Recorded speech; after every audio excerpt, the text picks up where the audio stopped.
یہ تو ہوا کہ انسان گمراہ ہو گیا، غلط رستوں پہ چل نکلا، اس نے جھوٹے معبودوں کی طرف معاذ اللہ توجہ کر لی، لیکن وہ کسی نہ کسی کے سامنے جھکتا رہا، چونکہ اس کے وجود میں طلب تھی، شوق تھا اسے کہ وہ عبادت کرے۔ اللہ تبارک و تعالی جب مسلمان کو توفیق دے اور اللہ کی بارگاہ کی جانب وہ رجوع کرے تو پھر اس کا رویہ یہ ہونا چاہیے کہ اس کی توجہ ہو اللہ کی جانب۔ ہمارے ہاں تسبیحات پڑھ لی جاتی ہیں اگر کبھی موقع ملے، لیکن وہ خاص انہماک، وہ خاص شوق، وہ خاص ذوق اللہ تبارک و تعالیٰ کی عبادت کا، ایک ہوتا ہے نماز پڑھنا، ایک ہوتا ہے اہتمام کے ساتھ نماز پڑھنا، یعنی ذرا وقت پہ اٹھنا، ذرا صحیح کر کے وضو کرنا، ذرا شوق سے مصلی بچھانا۔ ایک ہوتا ہے تسبیح پڑھ لینا اور ایک ہوتا ہے ذرا تھوڑا سا نا شوق کے ساتھ اللہ کو یاد کرنا۔ آپ کبھی جو میں نے آیہ کریمہ پڑھی اس کی آپ شان نزول دیکھیں، نبی کریم صلی اللہ تعالیٰ علیہ وسلم کے نا کچھ صحابہ اللہ کی محبت کے شوق میں حضور کی بارگاہ میں حاضر ہوئے اور انہوں نے آ کے عرض پتہ کیا کیا، عرض کرنے لگے یا رسول اللہ صلی اللہ تعالیٰ علیہ وسلم سالوں بیت گئے ہیں سجدے کرتے ہوئے، حضور سالوں بیت گئے ہیں تسبیح پڑھتے ہوئے، سالوں بیت گئے کہتے ہوئے کہ سبحان اللہ وہ پاک ہے، ہمیں سالوں بیت گئے یہ کہتے ہوئے کہ اللہ اکبر وہی سب سے بڑا ہے، سالوں بیت گئے کہتے ہوئے کہ الحمدللہ ساری تعریفیں اللہ کے لیے، سالوں بیت گئے اس کی تسبیح کرتے، تحلیل کرتے، تکبیر کہتے، حضور اب نہ ہمارا اپنے رب سے ملنے کو جی چاہتا ہے، کبھی اے حقیقت منتظر نظر آ نہ لباس مجاز میں، لاکھوں سجدے تڑپ رہے ہیں میری جبین نیاز میں، اور اقبال کہنے لگے کہ تیرے عشق کی انتہا چاہتا ہوں، تو میری سادگی دیکھ کیا چاہتا ہوں، میرا ذرا سا تو دل ہے مگر شوق اتنا، میں وہی لن ترانی سنا چاہتا ہوں، میرا بھی دل کرتا ہے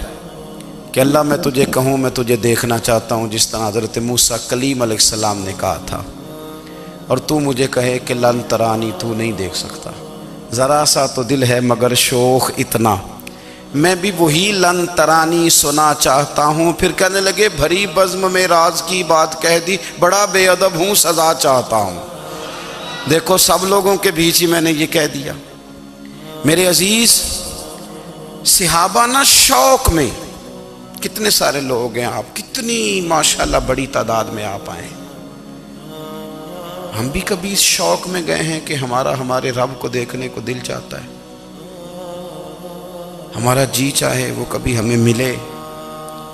ہم کبھی اس کی زیارت کریں، اس کی بارگاہ کرم میں ہم حاضر ہوں۔ صحابہ نے عرض کیا یا رسول اللہ صلی اللہ تعالی وسلم ہمارا رب کہاں ہے، ہمارا نا اپنے رب کو دیکھنے کو جی چاہتا ہے۔ جب صحابہ نے یہ عرض کیا تو اللہ نے قرآن مجید نازل کیا، فرمایا وَإِذَا سَأَلَكَ عِبَادِي أَنِّي فَإِنِّي قَرِيبٌ، محبوب جب میرے بندے آپ کی بارگاہ میں آ کے میرے بارے میں پوچھیں نا تو ان سے کہہ دینا میں ان کے قریب ہی ہوں، قریب ہی ہوں۔ دلیل کیا ہے؟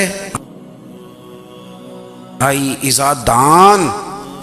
یہ جب بھی مجھ سے دعا مانگیں گے میں ان کی دعاؤں کو قبول فرماؤں گا، میں ان کے قریب ہوں، میں ان کے قریب ہوں، یہ جب بھی دعا مانگیں گے نا میں قبول کروں گا، میں ان کے قریب ہوں۔ اللہ تبارک و تعالیٰ کے بندے اللہ سے محبت کرتے، رب کی بارگاہ میں جھکتے، اس کو اپنے دکھ سناتے، اس کے پیارے محبوب صلی اللہ تعالیٰ علیہ وسلم کا وسیلہ لے کے اس کے حضور حاضر ہو جاتے، پیشانیاں سجدوں سے روشن ہوتی۔ ہم نا ہر چیز کے لیے وقت نکالتے ہیں، ہر چیز کے لیے، لیکن عبادت کے لیے وقت نہیں نکالتے۔ ہر شے آباد ہے، ہر شے، ہماری فیس بک بھی آباد ہے، واٹس ایپ بھی آباد ہے، ہمارے ٹویٹر بھی آباد ہیں، ہماری ہر چیز آباد ہے، سب سے کم آباد ہمارا مصلی رہ گیا ہے، سب سے کم۔ وہ لوگ اب ڈھونڈنے سے ملتے ہیں جن کی بغل میں مصلی ہوتا تھا۔ میرے بھائی، آپ کتنا کو دنیا کے پیچھے بھاگو گے تھکا دے گی، کتنا دولت کے پیچھے بھاگو گے تھکا دے گی۔ آپ جب اپنی زندگی میں جمع تفریق کرو گے نا تو مرتے وقت احساس ہوگا کہ سارا کچھ تو لوگوں کے لیے کیا، اپنے لیے تو کر ہی کچھ نہیں سکے۔ اور ہم عبادت کے معاملے میں بہانے بازی بھی کرتے ہیں۔ ہم کہتے ہیں اوہو رزق کمانا بھی تو عبادت ہی ہے نا، تو میں حلال روزی کے لیے جا رہا ہوں، یہ بھی تو عبادت ہے نا۔ میری طرح کے لوگ کہہ دیتے ہیں کہ میں سویرے اٹھ کے مدرسے میں کچھ اسباق دیکھتا ہوں تو یہ بھی تو عبادت ہے، میں بیان کرنے کے لیے مطالعہ کرتا ہوں تو یہ بھی تو عبادت ہے نا، اتنے لمبے سفر کر کے ملک میں دنیا میں گھومتا ہوں تو یہ بھی تو میں عبادت ہی کر رہا ہوں۔ اب اسپیشل نفلوں کے لیے وقت کس طرح نکلے،